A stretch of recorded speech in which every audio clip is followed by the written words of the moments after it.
اللہ تعالیٰ نے قرآن مجید میں ارشاد فرمایا کہ الأخلاء یومئذ بعضهم لبعض عدو إلا المتقین۔ فرمایا بڑے گہرے دوست بھی قیامت والے دن دشمن بن جائیں گے سوائے ان کے جو پرہیزگار ہوں گے۔ پرہیزگار لوگوں کی دوستیاں قیامت والے دن بھی قائم رہیں گی، باقی جو گہرے ترین دوست ہوں گے وہ قیامت والے دن دشمن بن جائیں گے۔ الا المتقین، سوائے پرہیزگاروں کے۔ دنیا میں آپ کو کوئی شخص ایسا نہیں ملے گا جس کا کوئی دوست نہ ہو، اور وہ لوگ بھی بڑی کثرت سے ملیں گے جو دوستوں کا شکوہ بہت کرتے ہیں۔ دوستیاں لگانا، دوست بنانا، تعلقات استوار کرنا یہ منع نہیں، شرط یہ ہے کہ دوستی اللہ تعالیٰ کی رضا کے لیے لگائی جائے۔ ہمارے ہاں جتنی تیزی کے ساتھ دوستیاں لگتی ہیں اس سے زیادہ تیزی کے ساتھ دوستیاں ٹوٹ جاتی ہیں۔ اس کی سب سے بنیادی اور اہم وجہ یہ ہوتی ہے کہ ہمارے ہاں دوستیوں کا جو معیار ہوتا ہے وہ دنیاوی لالچ ہوتا ہے۔ ہم اپنے مخصوص مفادات کی خاطر دوستی لگاتے ہیں، اور جب تک ہمارا وہ مفاد پورا ہوتا ہے تب تک تو ہم اس دوستی کو قائم رکھتے ہیں، اور جہاں ہم محسوس کرتے ہیں کہ اب یہ مفاد پورا نہیں ہو رہا وہاں ہم شکوہ، شکایتیں، اعتراضات شروع کر دیتے ہیں، اور اس کا نتیجہ یہ نکلتا ہے کہ بڑی محبت سے شروع ہونے والی دوستی بھی بڑی تیزی سے ٹوٹ جاتی۔ تو میرے بھائیوں یاد رکھیے گا کہ دوستی اور تعلق قائم رکھنے کے لیے سب سے اہم اور سب سے بنیادی ضرورت یہ ہے کہ دوستی محض اللہ کی رضا کے لیے لگائی جائے۔ اللہ کے پیارے حبیب صلی اللہ تعالیٰ علیہ وسلم بیان فرماتے ہیں، حضور فرماتے ہیں قیامت والے دن اللہ کی بارگاہ سے یہ اعلان ہوگا کہ کہاں ہیں وہ لوگ جو میری رضا کے لیے آپس میں محبت کیا کرتے تھے۔ رب فرمائے گا جب آج میرے عرش کے سائے کے علاوہ کوئی سایہ نہیں ہے تو میں انہیں اپنے عرش کا سایہ عطا کروں گا، کیونکہ وہ میری رضا کے لیے آپس میں دوستی کرتے، میری رضا کے لیے انہوں نے آپس میں محبت کی۔ تو دوستی کا سب سے پہلے تو یہ سٹیٹس بنائیں کہ اس کے اندر محض اللہ کی مرضی، اللہ کی رضا، اللہ کی رضا کے لیے ایک دوسرے سے پیار، منفعت نہ ہو اس کے اندر کوئی بھی، دنیاوی لالچ کوئی بھی نہ ہو، ہرس نہ ہو، ہوس نہ ہو، طمع نہ ہو، ذاتی مفادات نہ ہو۔ جب ان سے بالاتر ہو کر لوگ دوستیاں لگاتے ہیں تو وہ دوستیاں قائم رہتی ہیں۔ اللہ کے پیارے محبوب صلی اللہ تعالیٰ علیہ وسلم نے فرمایا قیامت والے دن کچھ لوگ ایسے ہوں گے جن پر انبیاء اور اولیاء رشک کریں گے، ان کے چہرے چودھویں رات کی طرح چمک رہے ہوں گے، انہیں نور کے ممبروں پہ بٹھایا جائے گا۔ یا رسول اللہ اتنی فضیلت ان لوگوں کو حاصل ہے، یہ کون لوگ ہیں؟ تو حضور فرماتے ہیں یہ وہ لوگ تھے جو جس سے بھی دوستی لگاتے تھے، پیار کرتے تھے، محض اللہ کی رضا کے لیے کرتے تھے۔ تو اللہ تعالیٰ صبح قیامت انہیں اعزازات سے نوازے گا، شرف سے نوازے گا، فضیلت سے نوازے گا۔ دوسری بات یہ ہے کہ دوستی کب قائم رہتی ہے؟ دوستی تب قائم رہتی ہے جب ہم نہ دوستوں سے زیادہ امیدیں نہ لگائیں، انسانوں کو انسان ہی سمجھیں، ان سے بہت لمبی اور وسیع امیدیں لگا لینا اور بڑے وسیع مطالبات کرنا اور بڑی لمبی چوڑے تقاضے دوستوں سے کرنا۔ میں اکثر دوستوں کی خدمت میں یہ گزارش کیا کرتا ہوں کہ اپنے دوستوں سے کوئی مطالبہ کر کے انہیں آزمائش میں نہ ڈالو۔ تم نے اپنے ہی دوست کو لا کر پل صراط پہ کھڑا کر دیا ہے، بیچارہ اس طرف جائے کہ اس طرف جائے، ان سے کوئی ایسا مطالبہ کرنا جو ان کی پہنچ سے باہر ہو، ان کی حیثیت سے بڑھ کر ہو۔ ان کی طاقت سے زیادہ ہو تو اس کا مطلب یہ ہے کہ آپ نے اپنی دوستی کو خود آزمائش میں ڈال دیا ہے۔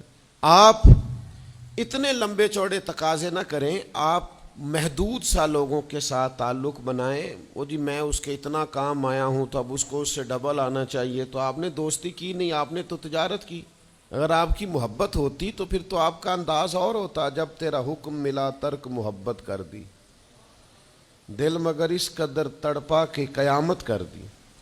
تو یاد رکھیے گا کہ آپ حکم جب آ گیا، جب آپ محسوس کریں تو اس وقت پھر آپ اس چیز کو سمجھ جائیں۔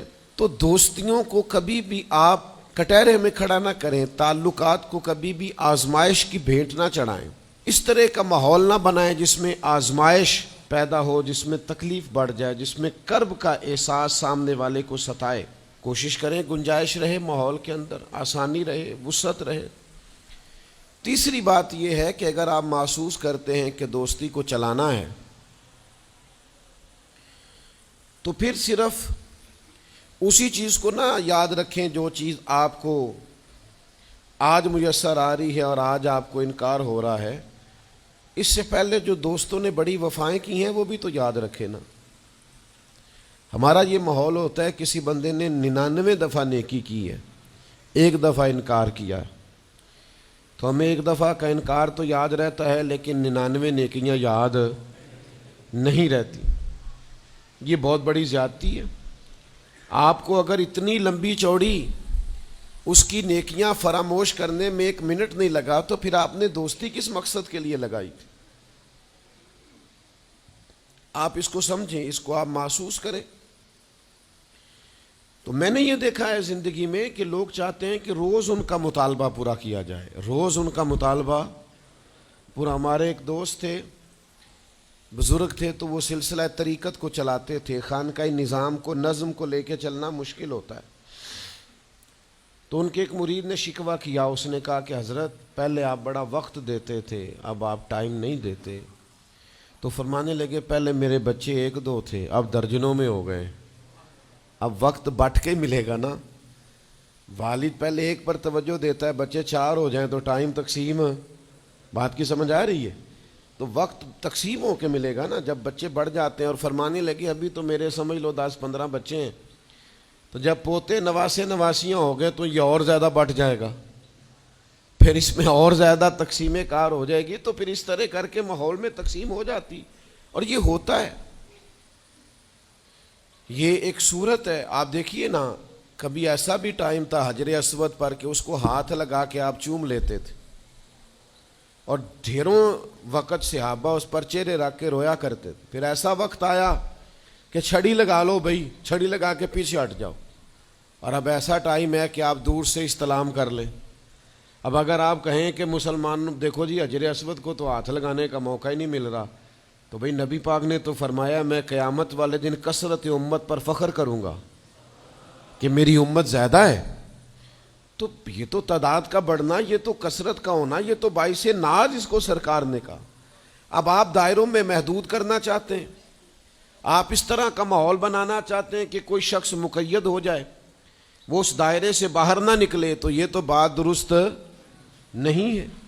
تو کوشش کرنے کا مقام یہ ہے کہ آپ دوسروں کے لیے بھی گنجائش پیدا کریں، دوسروں کے لیے بھی آسانی کرنے کی کوشش کریں، پھر تعلق برقرار۔ اور پھر آپ پچھلی نیکیاں بھی تھوڑی یاد رکھیں کہ اس سے پہلے اس نے بڑی نیکی کی، بڑی محبت کی، تو پچھلی نیکیاں بھی دوستوں کی یاد رکھیں۔ صحیح بخاری سے ایک حوالہ عرض کرتا ہوں، نبی پاک صلی اللہ تعالیٰ علیہ وسلم کا نا ایک راز لیک ہو گیا۔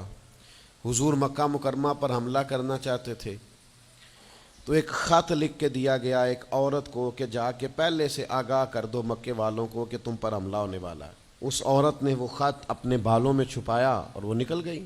اللہ تعالیٰ نے محبوب پاک کو اطلاع دی، حضور علیہ الصلاۃ والسلام نے حضرت مولا علی کو 2 صحابہ کے ساتھ بھیجا، فرمایا مقام خاک پر تمہیں ایک بی بی ملے گی، اس کے پاس سے خط ہے جو کفار کی طرف جا رہا ہے، اسے گرفتار کرو، وہ خط لے لو اور واپس آ جاؤ۔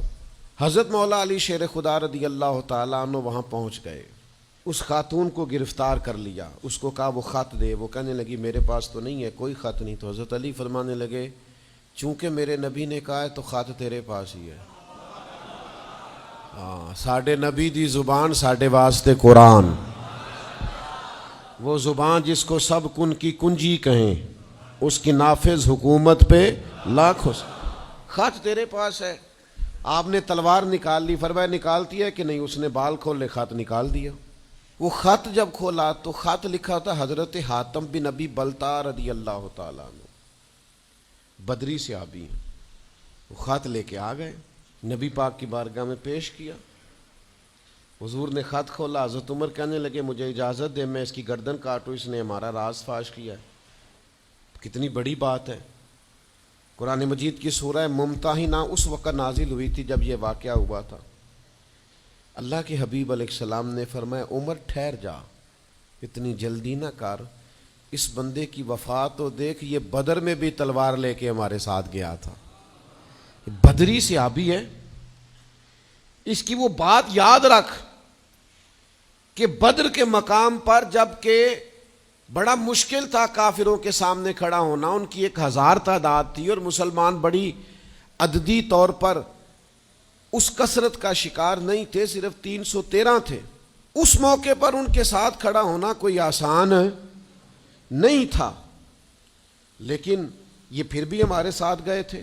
تو حضرت عمر رضی اللہ تعالیٰ عنہ جب چپ کر گئے تو اللہ نے قرآن نازل کیا، کہا اے ایمان والو یہودیوں اور عیسائیوں کو اپنا دوست نہ بتاؤ۔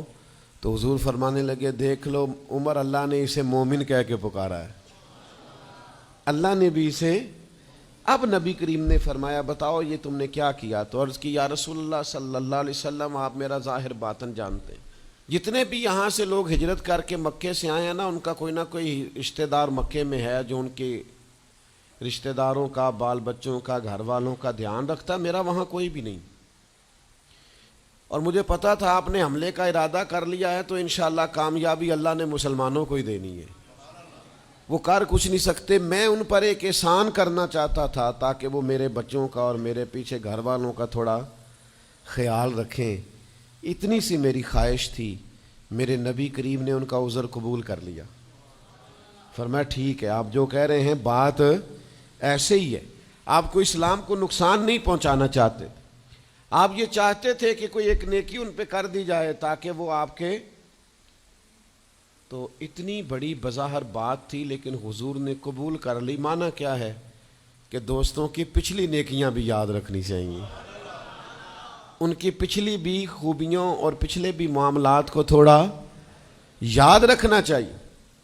ہم کیا کرتے ہیں؟ ہم کہتے ہیں جی اب وہ یہ نہیں کر رہا، بھئی تب کر رہا تھا نا، تو تب کی یاد کر لو، تب کی یاد رکھ لو، اس وقت کی آپ خیال کر لیں۔ ہم کیا کرتے ہیں؟ ہم 99 دفعہ کسی نے نیکی کی ہے تو ہم کہتے ہیں 100/100 چاہیے، آج بھی یہ کرے گا تو پھر تو قابل قبول ہے۔ تو اس سے کیا ہوتا ہے؟ اس سے تکلف پیدا ہوتا ہے، ایک آدمی روز کیسے نیکی کر سکتا ہے؟ چوتھی بات یہ ہے اگر ہم چاہتے ہیں دوستیاں نبھیں تو اسلام کا ایک حسن ہے کہ اسلام دین اعتدال ہے۔ اسلام کہتا ہے چلو ہی ذرا معتدل ہو کے، پہلے ہی ذرا تھوڑا سا احتیاط سے چلو۔ ہم جب کسی بندے کے اوپر فدا ہوتے ہیں تو پھر پورے ہی فدا ہوتے ہیں، پھر تو جناب یہ بھی تیرا ہے، یہ بھی تیرا ہے، یہ بھی تیرا ہے، اور جب بعد میں لڑائی ہوتی ہے تو چائے کی پیالیوں کا بھی حساب کرتے ہیں کہ وہ جو وہاں جاتے ہوئے چائے پی تھی نا اس کے پیسے بھی میں نے دیے تھے، لہذا وہ بھی میرے بنتے ہیں واپس کر۔ کورے ورک کتاب نہیں ہوندے، پتھر دل گلاب نہیں ہوندے، اور سجنا پہلوں ہی سوچ کے لائیں پھر یاراں نال حساب نہیں ہوندے۔ آپ سوچ سمجھ کے دوستی لگائیں، تعلقات کو سوچ سمجھ کے لے کے آگے چلیں۔ نبی پاک صلی اللہ علیہ وسلم نے فرمایا وقفے سے ملا کرو محبت بڑھتی ہے، تھوڑا نا وقفے سے ملا کرو، اس سے محبت بڑھے گی۔ یہ جو بہت وارفتگی ہے نا، بہت وارفتگی ہے، بہت جوش ہے، تو اس کا نتیجہ یہ نکلتا ہے کہ جتنی زور سے گیند دیوار سے لگتی ہے پھر اتنی زور سے ہی گیند واپس آتی ہے، اس کے نتائج ٹھیک نہیں نکلتے۔ تو عرض یہ کرنا چاہتا ہوں کہ اعتدال میں رہیں، معتدل رہیں، آپ اس حد سے تجاوز ہی نہ کریں۔ میرے پاس یہاں ایک دوست آئے تو مجھے کہنے لگے جی میرا دوست بڑا اچھا تھا، بڑا نائس تھا، بڑا بہترین تھا، بڑا پیارا تھا، میرے ایک دوسرے دوست نے اسے خراب کر دیا۔ تو میں نے کہا وہ دوسرا دوست میں سمجھا نہیں. کہنے لگے یہ میرا پرانا دوست تھا جس نے اسے خراب کیا, اور جسے کیا وہ نیا تھا 2-4 سال. اس کی میں نے دوستی لگائی تھی, اب وہ دونوں ڈائریکٹ ہو گئے اور مجھے انہوں نے بیچ میں سے نکال دیا ہے. تو میں نے کہا یہ تو اکثر ہوتا ہے, پہلی دفعہ تو نہیں ہوا, اس طرح تو ڈھیر دفعہ ہوتا ہے. کہنے لگے میں کروں کیا, میں نے بڑا شور کیا ہے, ان کو اپنے احسان بھی یاد کرائیں پر وہ مانتے نہیں. میں نے کہا اب حل ہے نا, تھوڑا چپ کر جا کچھ عرصے کے لیے, تھوڑی خاموشی اختیار کر. جو چپ کر جاتا ہے وہ بھی بچ جاتا ہے. اگر تم چاہتے ہو کہ یہ دوستی پھر سے بحال ہو جائے تو زیادہ شکوے نہ کرو, زیادہ شکایتیں.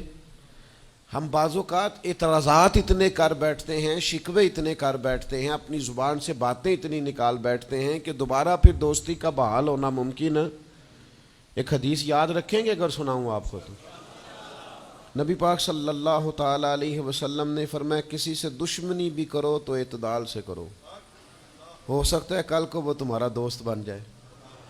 اور فرمایا کسی سے دوستی بھی کرو تو اعتدال سے کرو, ہو سکتا ہے کل یہ دشمن بن جائے. دوستی اور دشمنی میں یہ جامع ترمذی میں حدیث, اعتدال کا رستہ نہ چھوڑو, معتدل رہو. سارے راز ہی دے بیٹھنا, ساری باتیں پہلے کر لینا اور اعتراض کرنا, اب تو شکوے بھی پھر سارے ہی کر لینا. دوست کو اس کی کمزوریوں کا بھی پتہ ہوتا ہے, وہ ساری کمزوریاں بھی اس کی بیان کر لینا, اس کو بھی بتانا, اس کو بھی بتانا, اس سے بھی ذکر کرنا. تو یہ انداز درست نہیں ہے. آپ معتدل انداز میں دوستی لگائیں, اعتدال کے ساتھ چلیں, شکوے زیادہ نہ کریں, اعتراض زیادہ نہ کریں. وہ بے وفا ہی صحیح پھر بھی یار اپنا, چلو اس میں کمی ہے, وہ اس میں بے وفائی ہے, پر سجن تو اپنا ہے نا. تو دوستی ہماری ہے اس کے ساتھ, اس کی کمزوریوں کو چھپائیں. آپ اس معاملے پر تھوڑا سا اپنے ظرف کو کشادہ کریں, آپ تھوڑی وسعت پیدا کریں.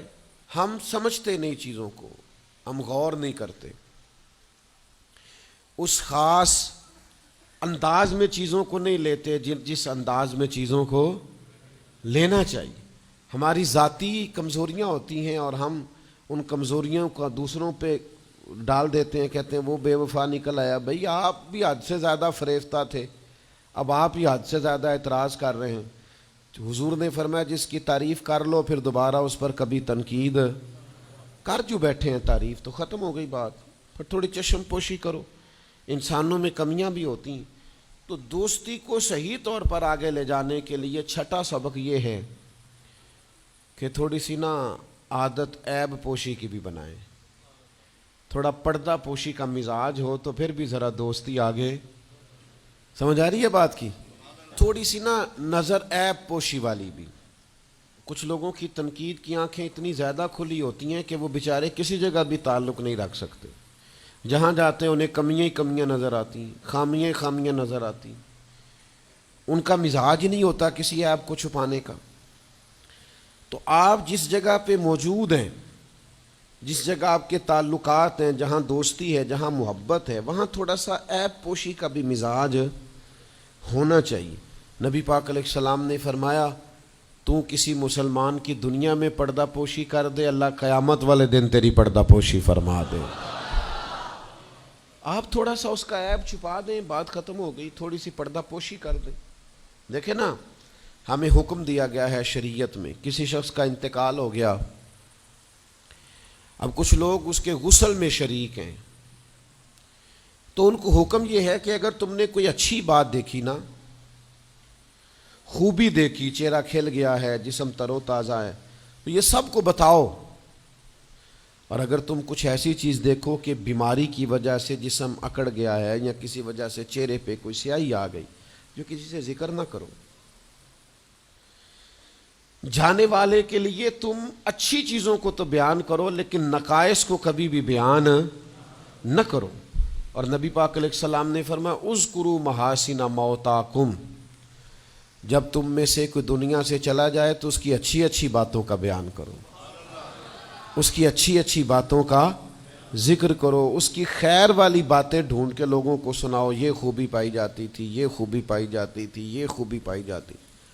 میں تھوڑے دنوں کی بات ہے, ایک جگہ پہ میں حاضر تھا, تو ایک صاحب وہاں اپنے ہی دوستوں کے کسی جھوٹ کا ذکر کر رہے تھے اور وہ کہتے ہی جا رہے تھے بڑا غلط ہے، بڑے جھوٹ بولتا ہے، بڑے جھوٹ بولتا ہے، بڑے جھوٹ بولتا ہے۔ تو ایک آدھ دفعہ میں نے ان سے کہا کہ چلیں چھوڑیں، کوئی اور موضوع بھی ڈسکس کریں۔ تو پھر نے کہا جی وہ بے وفا بھی بڑا ہے، مطلب پرست بھی بڑا ہے۔ پھر میں نے کہا چلیں کوئی اور موضوع بھی چھیڑیں۔ انہوں نے کہا نہیں جی وہ بندہ ہی بڑا غلط ہے۔ میں نے ان سے کہا ایک بات کروں؟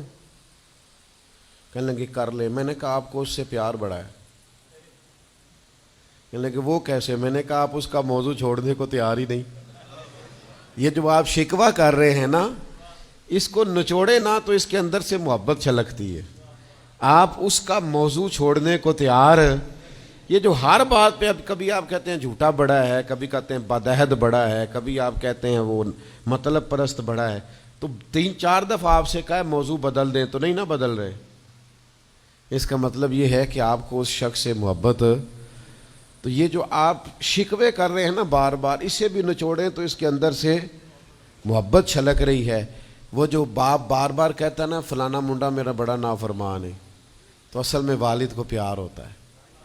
وہ بار بار جو اس کا ذکر کرتا ہے، بار بار لوگوں کے سامنے، اچھا بچہ کہہ رہا ہوتا ہے مجھے بدنام کر رہے ہیں، یہ دیکھیں جی بار بار ہر جگہ سے یہ میری شکایتیں کرتے ہیں۔ تو اصل بات کیا ہوتی ہے؟ اصل بات یہ ہوتی ہے کہ اس بندے کو اس سے محبت بہت زیادہ ہے، وہ چاہتا ہے اس پیار کے سبب سے، اس محبت کی وجہ سے کہ وہ بار بار اس کا ذکر کرے، بار بار اس کا تذکرہ کرے، تو تھوڑی عیب پوشی کا مزاج بنائیں، تھوڑا درگزر کی طبیعت بنائیں، تھوڑا ماحول کے اندر اس طرح کا مزاج لے کے آئے۔ ہم دوستوں سے میں اکثر ایک بات کرتا ہوں، ہم نہ صرف خامیاں یاد رکھتے ہیں، خوبیوں کا ذکر نہیں کرتے۔ اس کا نتیجہ یہ نکلتا ہے کہ ہماری دوستیاں تیزی سے ختم ہوتی ہیں، تعلقات زیادہ دیر پا ہوتے نہیں، چلتے نہیں۔ ہمیں کرنا یہ ہے کہ ہمیں اللہ کی رضا کے لیے دوستی کرنی، اللہ کی رضا کے لیے لوگوں سے پیار کرنا، اللہ کی رضا کے لیے اللہ کے بندوں کی باتیں سننی، اللہ کی مخلوق سمجھ کے لوگوں کی خوبیاں دیکھنی، اللہ کے بندے سمجھ کے ان کے اندر پائی جانے والی باتوں کو ہم نے اخذ کرنا۔ اگر ہم تعلقات میں لالچ لائیں گے، ذاتیات لائیں گے، زیادہ امیدیں لگائیں گے، اس کا نتیجہ ٹھیک۔ ایک بزرگ غریب تھے پھر امیر ہو گئے، تو کسی نے ان کو مبارک دی کہ بڑی بات ہے آپ کو اللہ نے بڑے پیسے دیے ہیں، تو فرمانے لگے یار پہلے جو یار تھا وہ میرا دوست تھا، اب تو ڈھیر سارے لوگ میری جیب کے دوست ہیں، اب تو جیب کا رشتہ ہو گیا ہے لوگوں کا، ڈھیر سارے لوگوں کا۔ تو دوستیوں میں اخلاص لائیں، خلوص لائیں، ساری زندگی یہ طے کریں کہ میں نے دوست کے کام آنا ہے، پر میں نے دوست کو کام کہنا نہیں، میں نے اس کی خدمت کرنی ہے لیکن کبھی اسے اپنی خدمت کے لیے مجبور، جس حد تک ہو سکے اس کی مدد کرنی ہے لیکن کبھی اسے اس تکلیف میں ڈالنا، یہ مزاج پیدا کریں۔